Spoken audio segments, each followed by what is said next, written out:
ದೇವರಿಗೆ ಸ್ತೋತ್ರವಾಗಲಿ. ದೇವರಿಗೆ ಅಮೂಲ್ಯರು, ಅತಿ ಪ್ರಿಯರು, ಘನವಂತರಾದ ಪ್ರಿಯ ದೇವರ ಮಕ್ಕಳೇ, ಬನ್ನಿರಿ ಪ್ರಿಯರೇ, ಈ ದಿನ ಈ ಸಮಯ ನಾವು ಧ್ಯಾನಿಸಲಿರುವ ಜೀವ ನೀಡುವ, ರಕ್ಷಣೆ ನೀಡುವ, ಬೆಳಕು, ಶಾಂತಿ, ದೇವರ ಮಹಿಮೆ, ಧೈರ್ಯ, ದೇವರ ಭಯಭಕ್ತಿ, ದೇವದೂತರ ಕಾವಲು, ಸಂತೋಷ, ಆರೋಗ್ಯ, ಪರಿಶುದ್ಧ ಆತ್ಮನ ಅಭಿಷೇಕ ನೀಡುವ ದೇವರ ವಾಕ್ಯ ಭಾಗ ಅಂಶ ಪ್ರಿಯರೇ, ನೀತಿ ಎಂಬ ವರ.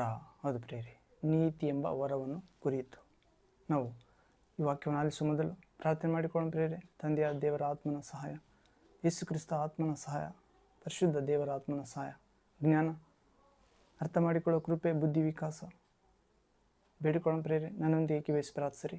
ಕೇಳಲಿರುವ ವಾಕ್ಯ ಭಾಗ ನಮ್ಮ ಹೃದಯದಲ್ಲಿ 100ಕ್ಕೆ 100ರಷ್ಟು 60-30ರಷ್ಟು ಫಲ ಕೊಡುವಂತೆ ಮತ್ತು ನಮ್ಮ ಹೃದಯ ಒಳ್ಳೆಯ ಫಲವಾಗುವಂತೆ ದೇವರ ವಾಕ್ಯ ಯೇಸು ನಮ್ಮನ್ನು ಅನುಗ್ರಹಿಸಲಿ.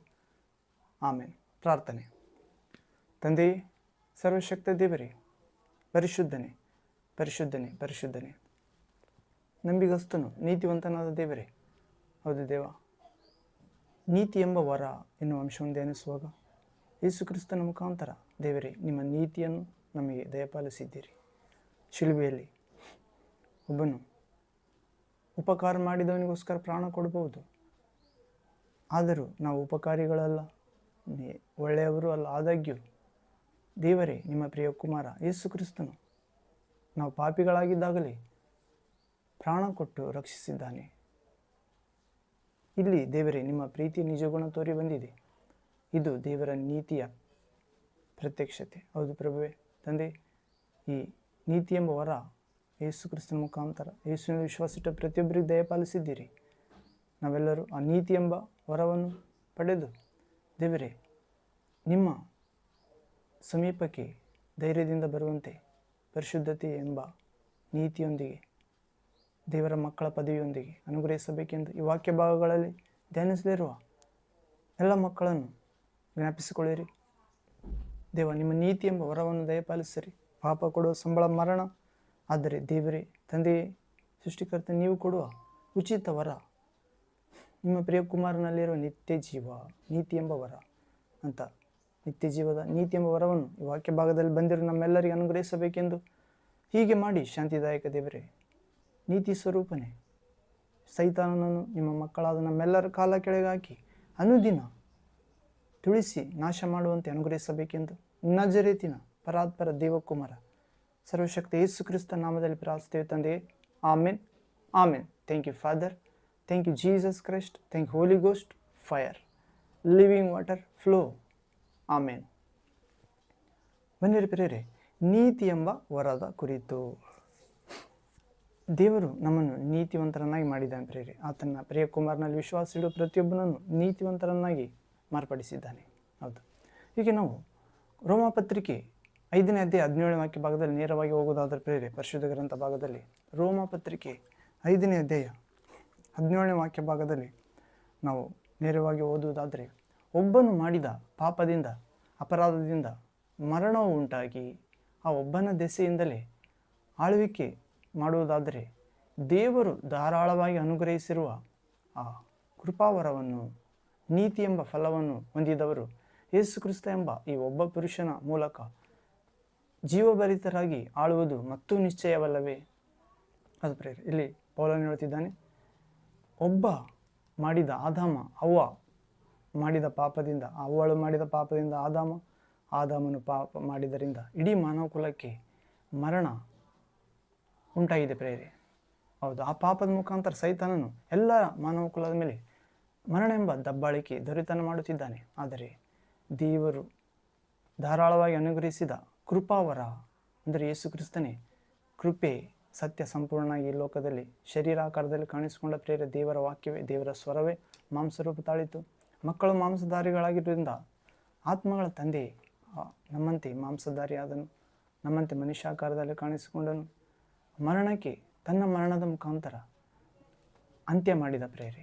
ಹೌದು, ಹೀಗೆ ಆದಾಮನಲ್ಲಿ ಉಂಟಾದ ಆ ಪಾಪ ಸ್ವಭಾವ, ಆ ಮರಣದ ಭಯ, ದಬ್ಬಳಿಕೆಯನ್ನು ಶಿಲ್ಬೆ ಮೇಲೆ ಜಡಿದು ನಾಶ ಮಾಡಿ ಅದನ್ನು ಸಮಾಧಿ ಮಾಡಿ 3ನೇ ದಿನ ನಿತ್ಯ ಜೀವಕ್ಕೆ ತಾನು ಎದ್ದೇಳುವ ಮುಖಾಂತರ ನಮ್ಮೆಲ್ಲರನ್ನೇ ಎಬ್ಬಿಸಿದ್ದಾನೆ ಪ್ರೇರೆ, ಜೀವಾಧಿಪತಿಯಾದ ಯೇಸು ಕ್ರಿಸ್ತನು. ಹೀಗೆ ದೇವರು ಧಾರಾಳವಾಗಿ ಅನುಗ್ರಹಿಸಿರುವ ಆ ಕೃಪಾ ದಾನ ವರ, ನೀತಿ ಎಂಬ ವರ ಹೊಂದಿದವರು ಯೇಸು ಕ್ರಿಸ್ತ ಎಂಬ ಈ ಒಬ್ಬ ದೇವಕುಮಾರನ ಮೂಲಕ ಜೀವಭರಿತರಾಗಿ ಆಳುವುದು ಮತ್ತು ನಿಶ್ಚಯವಲ್ಲವೇ? ಹೌದು ಪ್ರಿಯರೇ.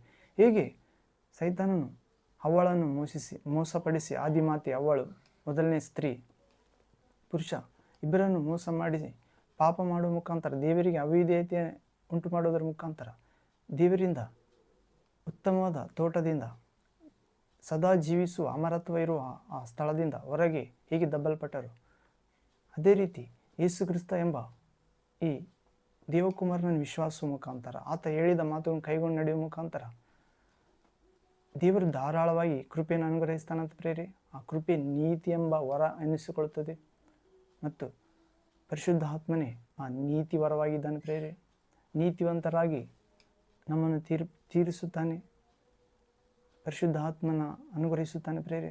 ಹೀಗೆ ಯೇಸು ಕ್ರಿಸ್ತ ಎಂಬ ಈ ಒಬ್ಬ ಪುರುಷನ ಮೂಲಕ ಮತ್ತಷ್ಟು ಹೆಚ್ಚಾಗಿ ಆ ಪಾಪದ ಮೇಲೆ, ಮರಣದ ಮೇಲೆ, ಮರಣಾಧಿಕಾರಿಯ ಮೇಲೆ ನಾವು ಜೀವಭರಿತವಾಗಿ ಆಳ್ವಿಕೆ ಮಾಡುವುದು ನಿಶ್ಚಯ ಎಂದು ವಾಕ್ಯ ಹೇಳ್ತಿದೆ ಪ್ರೇರೆ. ಹೀಗೆ ನಮ್ಮೆಲ್ಲರ ಜೀವನದಲ್ಲಿ ಪ್ರೇರೆ, ನಿಮ್ಮ ಜೀವನದಲ್ಲಿ ನೀವು ಯೇಸುವಿನ ಪ್ರಭುತ್ವವನ್ನು ಒಪ್ಪಿಕೊಂಡು ತಕ್ಷಣವೇ ಆತನ ನೀತಿಯನ್ನು ನಿಮ್ಮ ಆತ್ಮಕ್ಕೆ ನೀಡಲಾಗುತ್ತದೆ. ಯಾವಾಗ ಯೇಸುವಿನ ಪ್ರಭುತ್ವ ಒಪ್ಪಿಕೊಳ್ಳುವುದಾದರೆ, ಆತನು ನನಗಾಗಿ ಪರಲೋಕ ಬಿಟ್ಟು ಬಂದ, ನನಗಾಗಿ ಗಾಯಗೊಂಡನು, ನನಗಾಗಿ ಶಿಲುಬೆಯಲ್ಲಿ ಮರಣಿಸಿದ, ನನಗಾಗಿ ಮೂರನೇ ದಿನ ಜೀವಕ್ಕೆದ್ದನು, ನನಗಾಗಿ ತಂದೆಯ ಬಳಿ ಹೋದನು, ನನಗಾಗಿ ತಂದೆಯ ಬಳಿಯಿಂದ ತನ್ನ ಲೋಕವನ್ನು ಜಯಿಸಿದ, ಪಾಪ ಶಾಪ ಮರಣವನ್ನು ಗೆದ್ದ ತನ್ನ ಚಿರಂಜೀವಿ ಆತ್ಮನನ್ನು ಕಳಿಸಿಕೊಟ್ಟಿದ್ದಾನೆ ಎಂದು ಒಪ್ಪಿಕೊಂಡ ತಕ್ಷಣವೇ ಆತನ ನೀತಿ ಎಂಬ ವರ ನಿನ್ನ ಆತ್ಮಕ್ಕೆ ನೀಡಲಾಯಿತು ಪ್ರೇರೆ. ಹೌದು, ಆ ದೇವಕುಮಾರನ ನೀತಿಯು ನಿನ್ನ ನೀತಿಯಾಯಿತು. ನೀನೀಗ ಯೇಸು ಕ್ರಿಸ್ತನ ನೀತಿಯಲ್ಲಿ ಜೀವಿಸುತ್ತಿರುವೆ ದೇವರ ಮಗನೇ, ಮಗಳೇ, ಸೇವಕನೇ. ಹೀಗೆ ಯೇಸು ಕ್ರಿಸ್ತ ಪ್ರಭು ರಕ್ಷಕ ದೇವರ ಮುಂದೆ ನೀತಿವಂತನಾಗಿದ್ದನು ಪ್ರೇರೆ. ಆತನು ಪಾಪ ಮಾಡಲೇ ಇಲ್ಲ, ಪಾಪ ರಹಿತನಾಗಿ ಜನಿಸಿದನು ಕನ್ನಿಕೆಯಲ್ಲಿ, ಪಾಪ ಇಲ್ಲದೆ ಪರಿಶುದ್ಧಾತ್ಮನಿಂದ ದೇವರ ಶಕ್ತಿಯಿಂದ ಆತನು ಇರುವಾತನಾಗಿದ್ದನು, ನಮ್ಮ ಮಧ್ಯೆ ಕಾಣಿಸಿಕೊಂಡನಷ್ಟೇ ಪ್ರೇರೆ. ಆಗಲೆಲ್ಲದರ ಅಗ್ರಸ್ತನು, ಆದಿಸಂಭೂತನು, ದೇವರ ಬಳಿಯಲ್ಲಿದ್ದನು, ವಾಕ್ಯವಾಗಿ ದೇವರಾಗಿದ್ದನು, ಆತನ ಜೀವ ಇತ್ತು, ಆ ಜೀವ ಮಾನವ ಕುಲ ಆದ ನಮಗೆ ಬೆಳಕಾಗಿತ್ತು ಪ್ರೇರೆ. ಆ ಬೆಳಕು ಕತ್ತಲಲ್ಲಿ ಪ್ರಕಾಶಿಸಿತು, ಕತ್ತಲನ್ನು ಸೋಲಿಸಿತ್ತು ಬಂದು ಶಿಲುವೆಯಲ್ಲಿ. ಹೌದು ಪ್ರೇರೆ. ಮತ್ತು ಮಹಾ ಬೆಳಕಾಗಿ ಮೂರನೇ ದಿನ ಜೀವಕ್ಕೆ ಎದ್ದನು ಪ್ರೇರೆ. ಹೀಗೆ ಪ್ರಭು ಆತನು ಮನುಷ್ಯನ ಬದಲಿಯಾಗಿದ್ದಾನೆ ಪ್ರೇರೆ, ನಮ್ಮ ಎರಡನೇ ವ್ಯಕ್ತಿತ್ವವಾಗಿದ್ದಾನೆ. ಹೌದು, hallelujah, thank you Jesus, praise. ಹೌದು ಪ್ರೇರೆ, ಯೇಸು ಕ್ರಿಸ್ತನು ನಮ್ಮ ಬದಲಿಯಾಗಿ ಇರಲು ಅರ್ಹನಾಗಿದ್ದಾನೆ. ಆತನು ನಮ್ಮ ಪರವಾಗಿ ನ್ಯಾಯದ ಎಲ್ಲ ಬೇಡಿಕೆಗಳನ್ನು ಪೂರೈಸಿದ್ದಾನೆ. ಯೇಸು ಕ್ರಿಸ್ತನು ಶಿಲುಬೆಯಲ್ಲಿ ಪಾಪವನ್ನು ಹೊತ್ತುಕೊಂಡನು ನಮ್ಮ ಸಲುವಾಗಿ ನಮ್ಮನ್ನು ನೀತಿವಂತರನ್ನಾಗಿ ಮಾಡಲು ಯೇಸು ಕ್ರಿಸ್ತ ಪ್ರಭು ಶಾಪಗ್ರಸ್ತನಾದನೆಂದು ನಾವು ನೋಡುತ್ತೇವೆ ಪ್ರೇರೆ. ದೇವರಿಗೆ ಮಹಿಮೆ ಆಗಲಿ. ಹೀಗೆ ಆದಾಮನ ಉಲ್ಲಂಘನೆಯು ಎಲ್ಲ ಪುರುಷರನ್ನು ಪಾಪಿಗಳನ್ನಾಗಿ ಮಾಡಿತ್ತು ಎಂದು ಸತ್ಯವೇದ ಹೇಳುತ್ತದೆ. ಅಂತೆಯೇ ಯೇಸು ಕ್ರಿಸ್ತನ ವಿಧೇಯತೆಯು ಎಲ್ಲ ಮನುಷ್ಯರನ್ನು ನೀತಿವಂತರನ್ನಾಗಿಸಿದೆ ಪ್ರೇರೆ ದೇವರ ಮುಂದೆ. ಇದು ದೇವರ ಮುಂದೆ ನ್ಯಾಯಯುತವಾಗಿದೆ. ಕ್ರಿಸ್ತನ ವಿಧೇಯತೆ ಮತ್ತು ತ್ಯಾಗವನ್ನು ಒಪ್ಪಿಕೊಳ್ಳುವ ಮತ್ತು ಆತನ ಪ್ರಭುತ್ವವನ್ನು ಒಪ್ಪಿಕೊಳ್ಳುವ ಯಾರಾದರೂ ತಕ್ಷಣವೇ ಪ್ರಮುಖವಾಗಿರುವ ನಿತ್ಯ ಜೀವದ ಅನುಭವಕ್ಕೆ ಮತ್ತು ನೀತಿಯ ಜೀವಿತಕ್ಕೆ ಒಳಗಾಗುತ್ತಾರೆ ಪ್ರೇರೆ. ಹೀಗೆ ರೋಮಪತ್ರಿಕೆ 5ನೇ ಅಧ್ಯಾಯ 1ನೇ ವಾಕ್ಯ ಹೇಳುತ್ತದೆ ಪ್ರೇರೆ. ಹೀಗಿರಲಾಗಿ ನಾವು ನಂಬಿಕೆಯಿಂದ ನೀತಿವಂತರಾದ ಕಾರಣ ನಮ್ಮ ಕರ್ತನಾದ ಯೇಸು ಕ್ರಿಸ್ತನ ಮೂಲಕ ದೇವರೊಂದಿಗೆ ಉಂಟಾದ ಸಮಾಧಾನದಲ್ಲಿ ಇರೋಣ. ಹೌದು ಪ್ರೇರೆ, ಈ ಸಮರ್ಥನೆ ನಮಗೆ ದೇವರು ನೀಡಿದ್ದಾನೆ. ಅಂದರೆ ಕ್ರಿಸ್ತ ಯೇಸುವಿನಲ್ಲಿರುವ ನಿಮ್ಮ ನಂಬಿಕೆಯಿಂದ ನೀವು ದೋಷಮುಕ್ತರಾಗಿದ್ದೀರಿ ಎಂದರ್ಥ. ಯೇಸು ನಿಮ್ಮನ್ನು ದೋಷಮುಕ್ತರನ್ನಾಗಿ ಮಾಡಿದ್ದರಿಂದ ನೀವು ಎಂದಿಗೂ ಪಾಪ ಮಾಡದ ಹಾಗೆ ನಿಮ್ಮನ್ನು ನೀತಿವಂತರೆಂದು ಘೋಷಿಸಲಾಗಿದೆ ಪ್ರೇರೆ. ಈಗ ನೀವು ದೇವರೊಂದಿಗೆ ಒಗ್ಗಟ್ಟಿನಲ್ಲಿದ್ದೀರಿ. ಯೇಸು ಕ್ರಿಸ್ತನಿಂದ ದೇವರೊಂದಿಗೆ ಸತ್ಸಂಬಂಧದಲ್ಲಿ, ಯೇಸು ಕ್ರಿಸ್ತನ ಮೂಲಕ ದೇವರ ಒಡನಾಟದಲ್ಲಿದ್ದೀರಿ ಪ್ರೇರೆ. ಇದೆಷ್ಟು ತುಂಬ ಚೆನ್ನಾಗಿದೆ ಪ್ರೇರೆ. ಆದರೆ ದುಃಖಕರ ವಿಷಯವೇನೆಂದರೆ ಪ್ರೇರೆ, ಅನೇಕರು ಇದನ್ನು ಇನ್ನೂ ಗ್ರಹಿಸಿಲ್ಲ. ಪರಿಣಾಮವಾಗಿ ಅವರು ಇನ್ನೂ ನೀತಿವಂತರಾಗಲು ಹೆಣಗಾಡುತ್ತಿದ್ದಾರೆ. ನೀವು ಮಾಡುವ ಕೆಲಸಗಳು ನಮ್ಮನ್ನು ಎಂದಿಗೂ ನೀತಿವಂತರನ್ನಾಗಿಸುವುದಿಲ್ಲ ಪ್ರೇರೆ. ಯೇಸುವಿನ ಶಿಲುಬೆ ಮರಣ ನಮ್ಮನ್ನು ದೇವರ ಮುಂದೆ ನೀತಿವಂತರನ್ನಾಗಿ ಮಾಡುತ್ತದೆ. ಅದಕ್ಕಾಗಿ ಆತನು ತನ್ನ ಸ್ವಂತ ನೀತಿಯನ್ನು ನಮಗೆ ಕೊಟ್ಟು ಆತನು ನಮ್ಮನ್ನು ತುಂಬ ಪ್ರೀತಿಸುತ್ತಿದ್ದಾನೆ ಪ್ರೇರೆ. ಹೀಗೆ ಮರುಹುಟ್ಟು ಪಡೆದ ನಾವೆಲ್ಲರೂ ನೀತಿವಂತನಾದ ಯೇಸುವಿನಂತೆಯೇ ನಾವು ಸಹ ನೀತಿವಂತರಾಗಿದ್ದೇವೆ. ಆತನು ನಿಮ್ಮ ಪಾಪ ಸ್ವಭಾವಕ್ಕೆ ತನ್ನ ನೀತಿಯನ್ನು ಬದಲಿಸಿದ್ದಾನೆ ಪ್ರಿಯರೇ. ಆದರೆ ಅದರ ಬಗ್ಗೆ ಯೋಚಿಸಬೇಕಾಗಿದೆ. ಈಗ ನೀವು ನಿರ್ದಾಕ್ಷಿಣ್ಯವಾಗಿ ಧೈರ್ಯ, ಆತ್ಮವಿಶ್ವಾಸ ಮತ್ತು ಸಂತೋಷದಿಂದ ದೇವರೊಂದಿಗೆ ಸಹವಾಸ ಮಾಡಬಹುದು ಪ್ರಿಯರೇ. ಇದರ ಮೂಲಕ ಆತನು ನಿಮ್ಮನ್ನು ಎಷ್ಟು ಹೆಚ್ಚಾಗಿ ಪ್ರೀತಿಸ್ತಾನೆ ಅಂದರೆ ತಿಳಿಯಬಹುದಾಗಿದೆ. ಹೌದು, ಹಲ್ಲೆಲೂಯ, ಥ್ಯಾಂಕ್ ಯು ಜೀಸಸ್. ಹೌದು ಪ್ರಿಯರೇ, ನಾವು ಪ್ರಾರ್ಥನೆ ಮಾಡಿಕೊಂಡು ನೀತಿ ಎಂಬವರ ಅಂಶವನ್ನು ಮುಕ್ತಾಯ ಮಾಡಿಕೊಂಡು ಪ್ರಿಯರೇ, ನನ್ನೊಂದಿಗೆ ಪ್ರಾರ್ಥಿಸಿರಿ. ಪ್ರಾರ್ಥನೆ. ತಂದೆ, ಸರ್ವಶಕ್ತಿ ದೇವರೇ, ಪರಿಶುದ್ಧನೇ ಪರಿಶುದ್ಧನೇ ಪರಿಶುದ್ಧನೇ, ರಕ್ಷಕನೇ, ನನ್ನಲ್ಲಿ ಯೇಸು ಕ್ರಿಸ್ತನ ನೀತಿ ಇದೆ ತಂದೆ. ಆದ್ದರಿಂದ ನಾನು ಸರಿಯಾಗಿರಲು, ಸರಿಯಾಗಿ ಬದುಕಲು, ಸರಿಯಾಗಿ ಮಾಡಲು, ನೀತಿಯುಳ್ಳ ಕೆಲಸಗಳನ್ನು ಮಾಡಲು ಮತ್ತು ನೀತಿಯ ಫಲಗಳನ್ನು ಪಡೆಯುವ ಸಾಮರ್ಥ್ಯವನ್ನು ಹೊಂದಿದ್ದೇನೆ ತಂದೆ. ತಂದೆ, ನಾನು ನಿಮ್ಮಲ್ಲಿ ತುಂಬ ಸಂತೋಷಪಡುತ್ತೇನೆ ನಿಮ್ಮ ಪ್ರಿಯಕುಮಾರ ನೀತಿಗಾಗಿ. ಆತನು ನನ್ನನ್ನು ನಿಮ್ಮೊಂದಿಗೆ ಪರಿಪೂರ್ಣ ಬಾಧ್ಯತೆಗೆ ತಂದಿದ್ದಾನೆ. ಪ್ರೀತಿಯಲ್ಲಿ ಯೇಸುವಿನೊಂದಿಗೆ ಸಹಭಾಗಿತ್ವ ಹೊಂದಿದ್ದೇನೆ ಮತ್ತು ಪ್ರಭು ನೀತಿ ಕೃಪೆಯನ್ನು ಹೊಂದಿದ್ದೇನೆ.